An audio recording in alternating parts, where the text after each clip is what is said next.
Anong mensahe ang kailangang marinig ng mga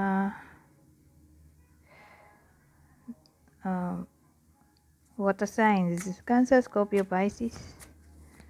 Ngayon o within 1 week from now?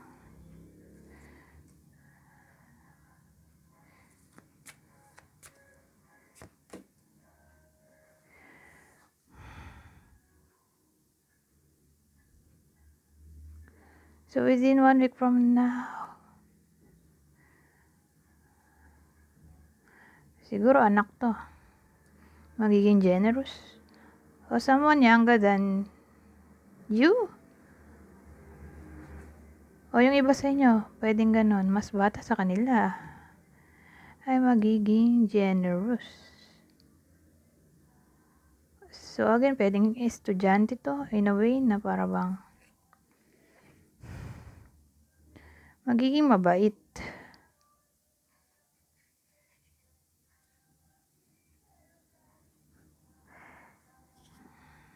O magiging mabait in a way na magsusorry.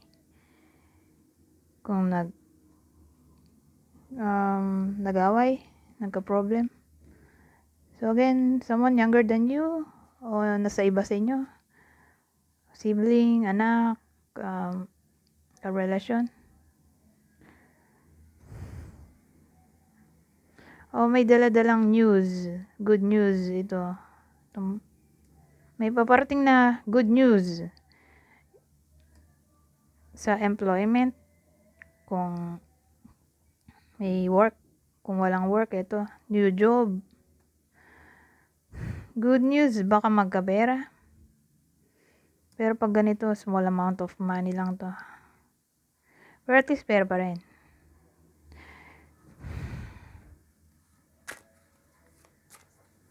So, sino kaya to?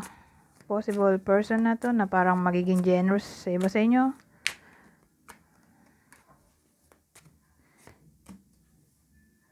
O crush? Who knows? Ay magiging mabait. Okay, para sa iba sa inyo. Leo, Scorpio.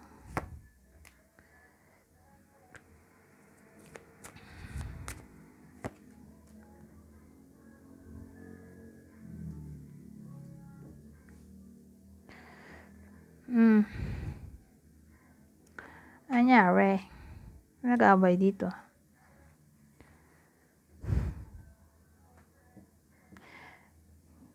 So, ang dating, yung karma siguro mag-aaway. Para dun sa kaaway ng iba sa inyo. May makakaaway yung kaaway nyo.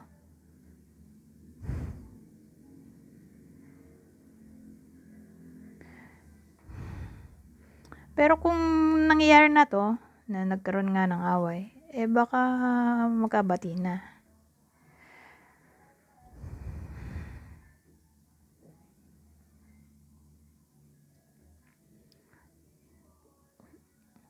Huwag naman maisip eh. So, sino kaya to? Yung taong involved sa kwento na to. Libra, Pisces.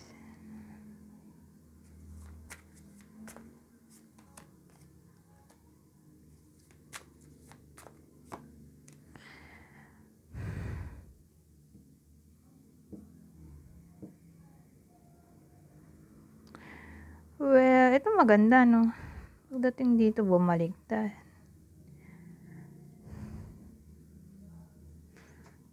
Well, may father figure kasi dito. With tatay nyo to. O someone na tatay na. Na para bang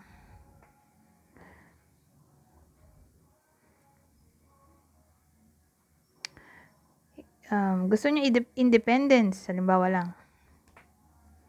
Pero ayaw niya. So, pwedeng partner nyo to kung may anak na kayo. So, case to case basis, kunin nyo lang ang info na sa tingin nyo para sa inyo. O sabihin natin may business yung iba sa inyo. At may kapartner siya sa business, lalaki. Para bang magiging dictator to. O hindi friendly.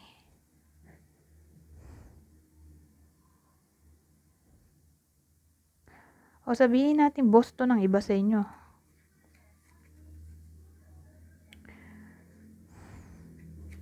Masyadong strict. Boss na lalaki, masyadong strict. Lagi kayong pag-OT-hin.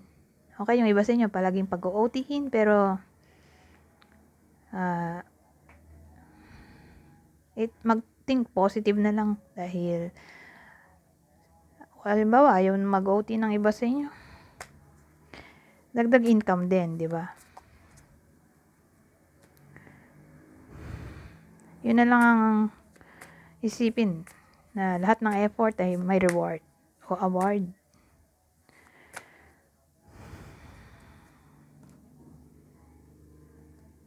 So, kuha tayo ibang deck. Ito.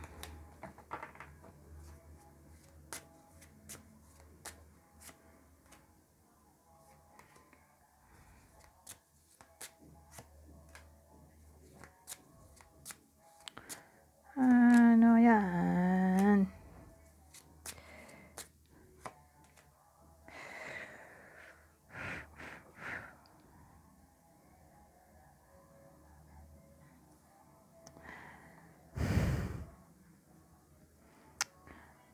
May problem tayo.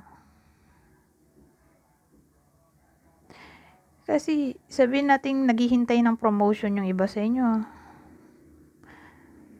Within 1 week from now, mukhang malabo.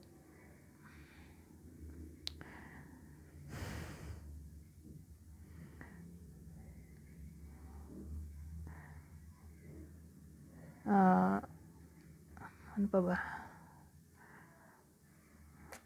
Yung halimbawa may in-expect yung iba sa inyo sa career or relasyon.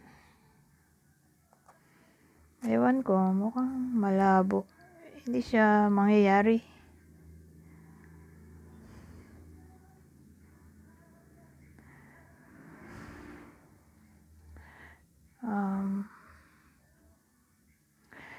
Yun lang siguro, promotion lang to eh.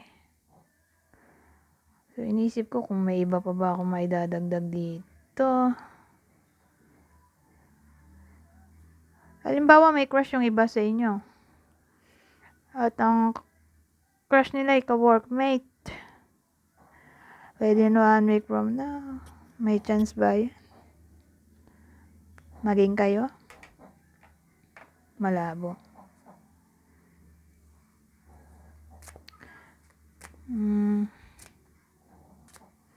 Sabihin natin magko-confess ba yung may crush, yung crush nyo? Malabo.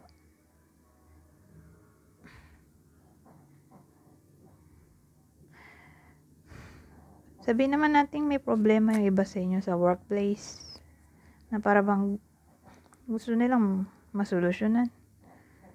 So again, malabo dahil ang pangit ng dulo. Mountain.